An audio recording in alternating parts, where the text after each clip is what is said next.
semua, Assalamualaikum warahmatullahi wabarakatuh. Apa kabarnya? Pada hari ini saya akan menjelaskan tentang keterampilan menyimak. Ini lanjutan dari keterampilan berbahasa sebelumnya. Keterampilan menyimak ini saya sarikan dari buku saya sendiri yang berjudul Keterampilan Menyimak. Pengertian menyimak. Menyimak itu merupakan komunikasi verbal yang sulit dan unik, harus dipelajari dan dilatih karena merupakan bagian penting dari komunikasi. Bahkan, menyimak dapat diklasifikasikan sebagai seni bergaul atau keterampilan berkomunikasi.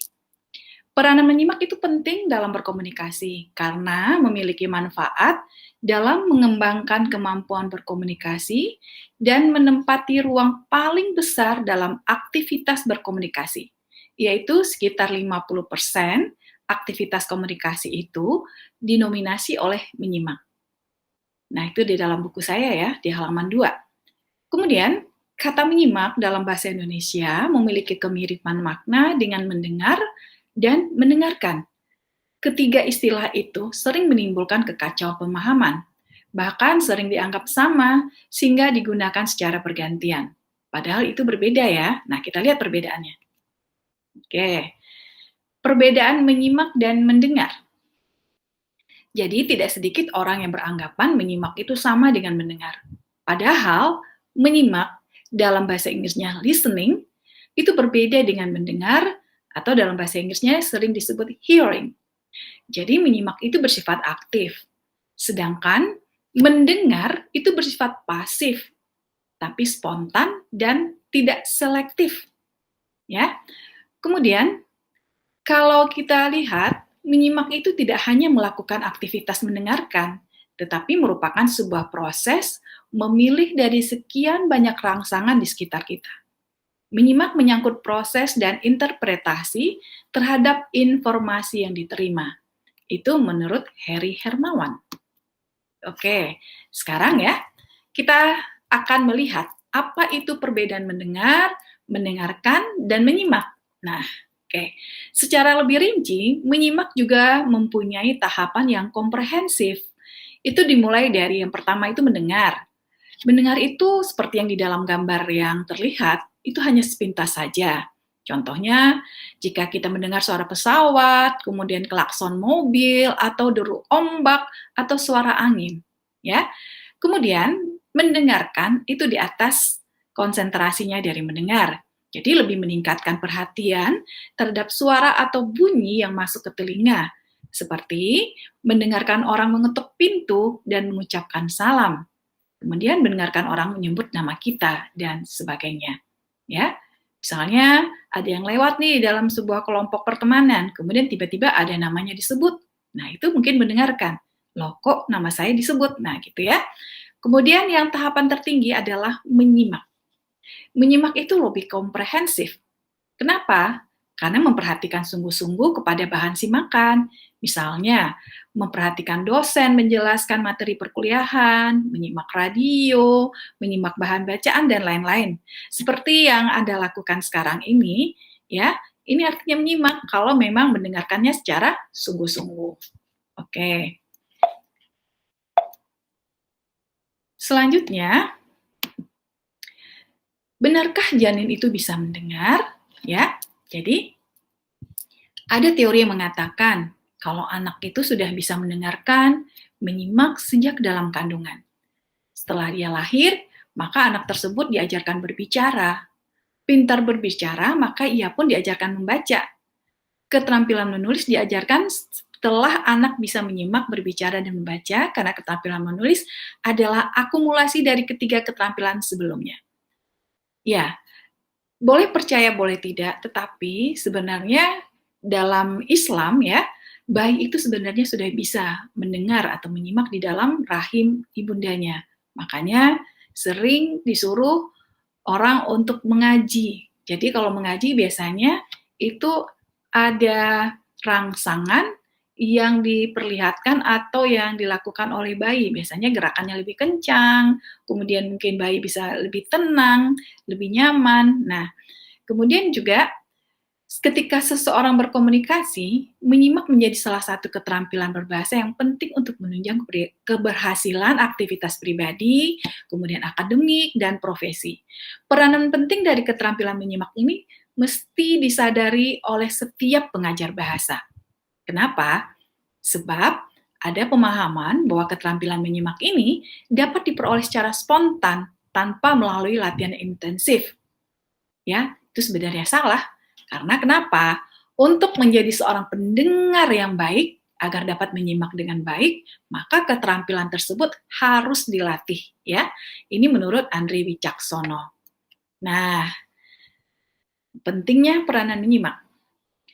Nah, ini ada teori dari Rankine yang menyatakan bahwa 42% waktu penggunaan bahasa tertuju pada menyimak. Sementara tadi dalam berkomunikasi ya, itu 50%-nya adalah menyimak. Nah, kemudian juga berbagai penelitian menunjukkan sekitar 50% aktivitas komunikasi adalah menyimak. Adler misalnya mencatat bahwa 53% aktivitas komunikasi dinominasi oleh menyimak, sedangkan menulis 14%, berbicara 16%, kemudian membaca 17%. Dan menurut Lederman, ya, orang dewasa meluangkan waktunya sekitar 42%, 42% ya, untuk melakukan aktivitas menyimak. Sedangkan anak-anak lebih banyak lagi dari orang dewasa, yaitu sekitar 58%. De Vito memberikan gambaran komparatif mengenai aktivitas menyimak yang dilakukan oleh orang dewasa dan mahasiswa. Menurut De Vito, orang dewasa meluangkan sekitar 45% untuk menyimak, 30% untuk berbicara, 16% untuk membaca, dan 9% untuk menulis. Jadi terlalu sedikit untuk menulis. Sedangkan mahasiswa meluangkan waktunya sebesar 53% untuk menyimak, 16% untuk berbicara, 17% untuk membaca, dan 14% untuk menulis. Aktivitas menyimak ini masih dibagi lagi ke dalam penyimakan terhadap pesan-pesan media massa atau komunikasi massa, dan terhadap pesan-pesan tatap muka atau komunikasi antar pribadi. Menyimak itu mudah? Nah, tidak ada yang menyangkal. Menyimak secara kuantitatif mengambil porsi terbesar dalam setiap aktivitas komunikasi. Tetapi, secara kualitatif umumnya, kegiatan ini masih tergolong buruk atau tidak efektif. Kenapa? Tidak jarang kita berpikir telah menyimak dengan baik, padahal sebenarnya tidak. Karena berdasarkan hasil penelitian, menunjukkan bahwa umumnya kita hanya mampu mengingat sekitar 25% hingga 50% dari yang kita dengar. Oleh sebab itu, perilaku menyimak perlu diperbaiki dan ditingkatkan agar efektif. Yang berarti tidak ada alasan untuk tidak mempelajari dan meningkatkan keterampilan menyimak. Oke, nah bisa dilihat di sini ya, diagramnya ya, diagram lingkarannya ya. Oh ya, nih, aktivitas keterampilan berbahasa manusia itu berbicara 30%, menyimak 45%, menulis 9%, dan membaca 16%. Ya, kemudian berbicara di sini 16%, membaca 17%, menulis 14%, dan yang tertinggi adalah menyimak itu 53%. Nah, kita lihat. Ini ya, macam-macam jenis menyimak. Apa saja itu? Ada menyimak ekstensif, menyimak intensif, menyimak sosial, menyimak sekunder, menyimak estetik, menyimak pasif, menyimak kritis, menyimak konsentratif, dan menyimak kreatif. Oke, kita lihat ya. Satu ini. Ya, sebenarnya secara garis besarnya ya, menyimak itu hanya dibagi atas dua. Apa saja dua itu? Ekstensif ya dan intensif. Kalau ekstensif itu ya, proses menyimak itu dilakukan dalam kehidupan sehari-hari. Jadi seperti menyimak radio, televisi, percakapan orang di pasar, pengumuman dan sebagainya. Dan sekarang ini yang lebih sering dilakukan ya adalah menyimak media sosial ya. Jadi menyimak seperti ini sering pula diartikan sebagai kegiatan menyimak yang berhubungan dengan hal-hal yang umum dan bebas terhadap suatu bahasa. Kemudian dalam prosesnya di sekolah, tidak perlu langsung di bawah bimbingan guru, jadi bisa ya murid dengan sendirinya menyimak ekstensif, jadi nggak perlu dibimbing. Jadi pelaksananya ini tidak terlalu dituntut untuk memahami isi bahan simakan. Jadi bahan simakan itu perlu dipahami secara sepintas, umum, atau garis besarnya saja, atau butir-butirnya yang penting saja. Sementara menyimak intensif ini lebih mendalam karena diarahkan pada suatu kegiatan yang lebih diawasi, dikontrol terhadap hal-hal tertentu atau saat tertentu, misalnya ya diarahkan sebagai bagian dari program pengajaran bahasa atau pada pemahaman serta pengertian secara umum ya. Jadi kalau untuk menyimak untuk tingkat SD ya, anak-anak biasanya lebih diarahkan bagaimana cara menyimaknya supaya bisa ditangkap dengan baik. Oke. Nah, kita lihat ragam-ragam menyimak ekstensif itu banyak. Yang pertama itu ada menyimak sosial, menyimak sekunder, estetik, pasif. Kalau sosial tentu saja dalam lingkungan sosial ini seperti orang mengobrol, bercengkrama tentang hal-hal menarik, atau saling menyimak satu dengan yang lainnya, atau untuk merespon yang pantas. Jadi, menyimak sosial itu secara kebetulan, walaupun dengan perhatian yang penuh terhadap cerita-cerita yang dibacakan atau dikisahkan oleh ibunya. Jadi, kalau mendongeng itu bisa dimasukkan dengan menyimak sosial ya. Kemudian, menyimak sekunder itu mendengar secara kebetulan. Menyimak itu dilakukan sambil mengerjakan sesuatu, seperti menyimak musik di tarian rakyat, kemudian menyimak radio ya, kemudian menyimak estetik ya. Ini lebih banyak kepada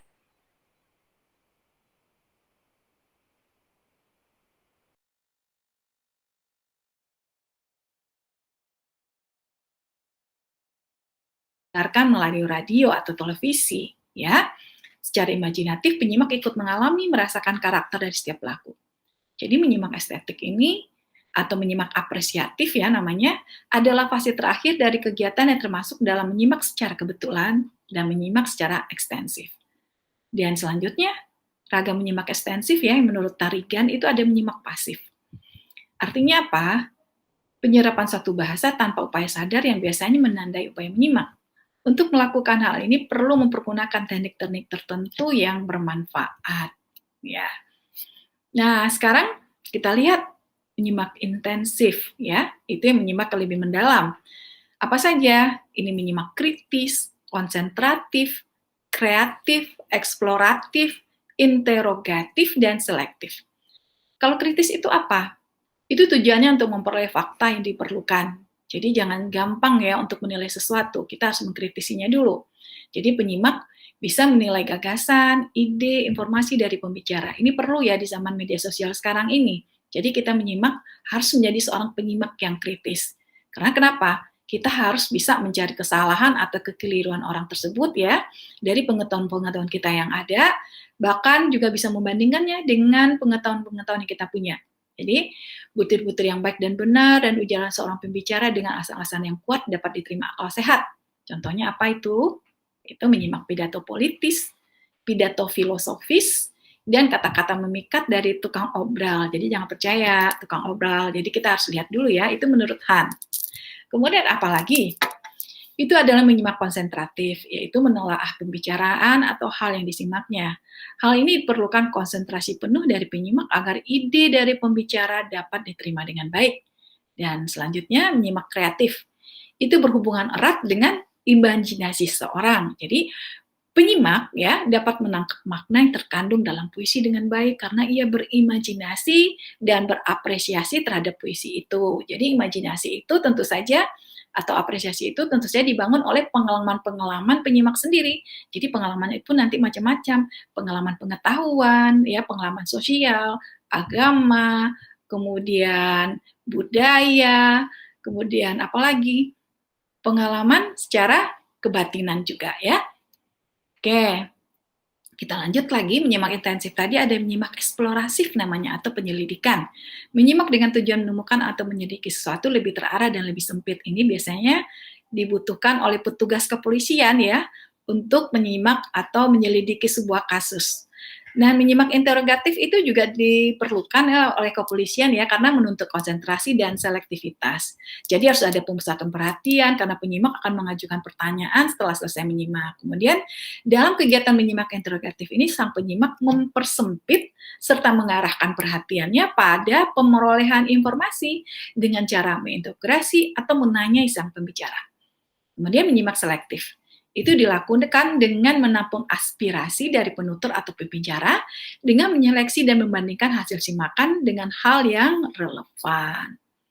Oke, kalau ingin tahu lebih banyak mendetail tentang menyimak ya, silakan membacanya di buku saya ya, Keterampilan Menyimak yang cetakan pertamanya dicetak oleh Raja Wali Ports itu pada bulan Maret 2019 dan cetakan kedua oleh InMedia pada bulan Oktober tahun 2020.